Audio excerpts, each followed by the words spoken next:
We're back. 85-year-old Pope Benedict, the former Joseph Ratzinger, made history today when he left the Vatican and helicoptered from Rome to the papal summer home, Castel Gandolfo, for the first phase of his retirement. In the final tweet as Pope, he said, quote, "Thank you for your love and support. May you always experience the joy that comes from putting Christ at the center of your lives." Well, his departure ushers in a new era for the Church and the more than 1 billion Catholics worldwide, and soon more than 100 cardinals will meet in conclave to select a new Pope and decide the future of the faith.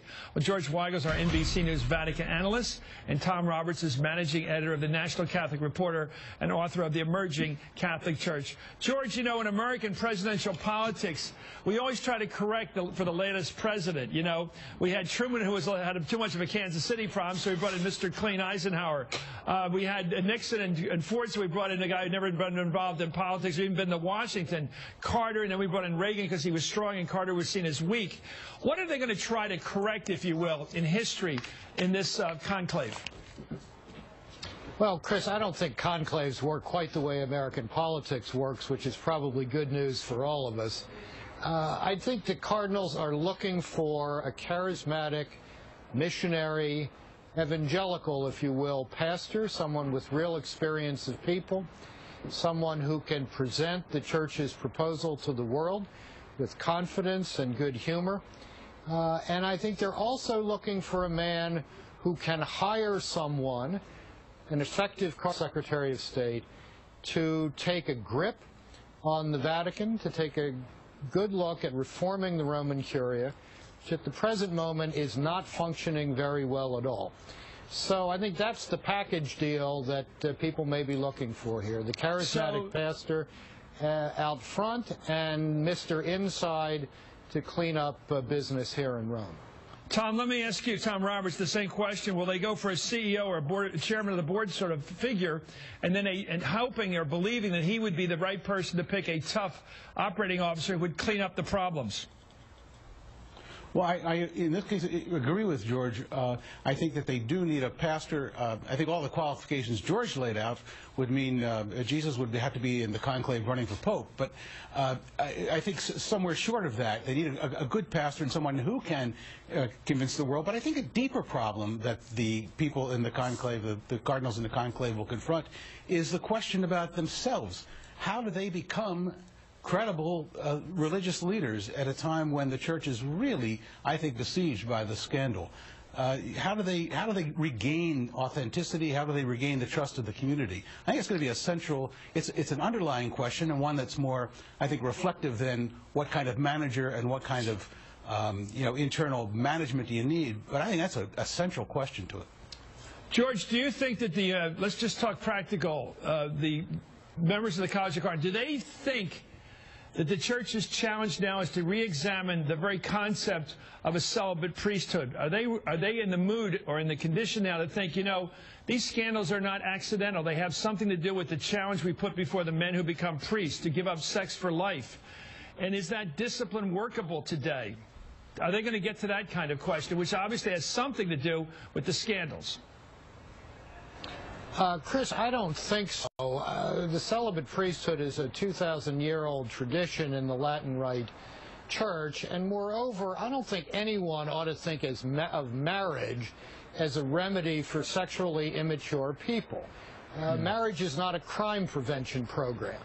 The enormous problem of sexually abusive clergy, which has scarred the Church throughout the world, is fundamentally a problem of faith.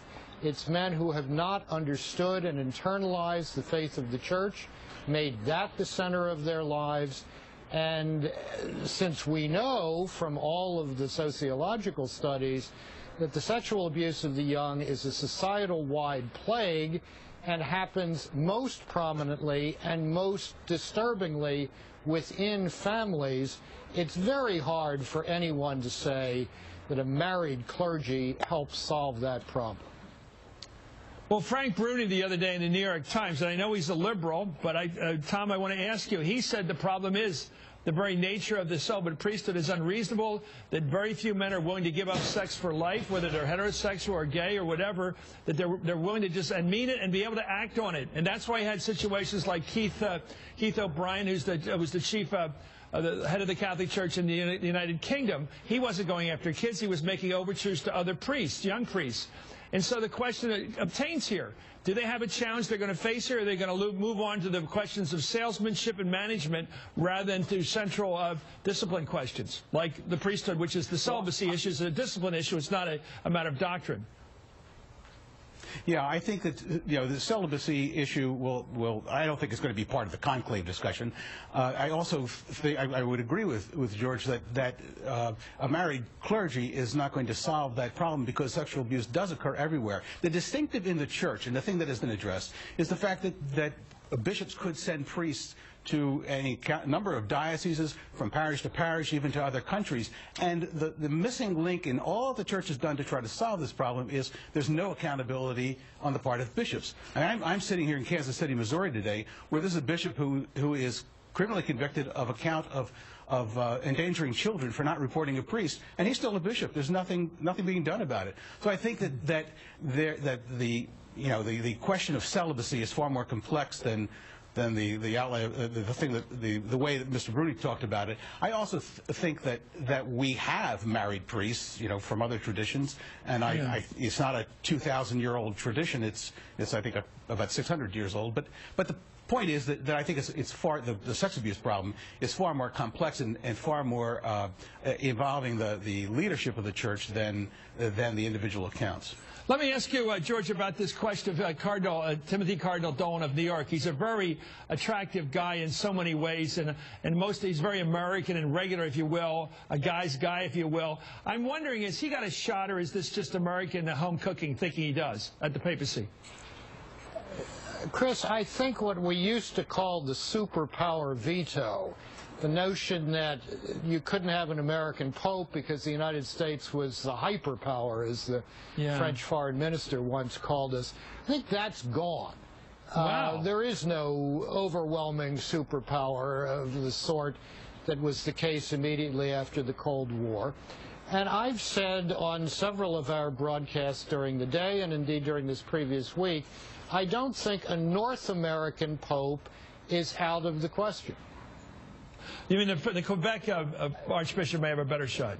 Cardinal Ouellet. I think a number of North American cardinals are going to get a look at this conclave, and that's something really quite striking. On the other hand, Chris, it probably shouldn't be that surprising, because given the very difficult circumstances of the Catholic Church in Europe, where it's really falling through the floorboards in a number of places, Catholic Church in the United States looked like a pretty vital and vibrant place. All sorts of problems, all sorts of contentions. My friend Tom Roberts and I have been arguing about these things for years. But it's still a vital, vibrant Catholicism, and that's going to be attractive. Well, it's great to hear from you, and it's great to hear that. George Weigel, who's at the Vatican already. Tom Roberts, thank you, sir, for joining us. I'll be getting over there when we see that white smoke. Up next, a big question.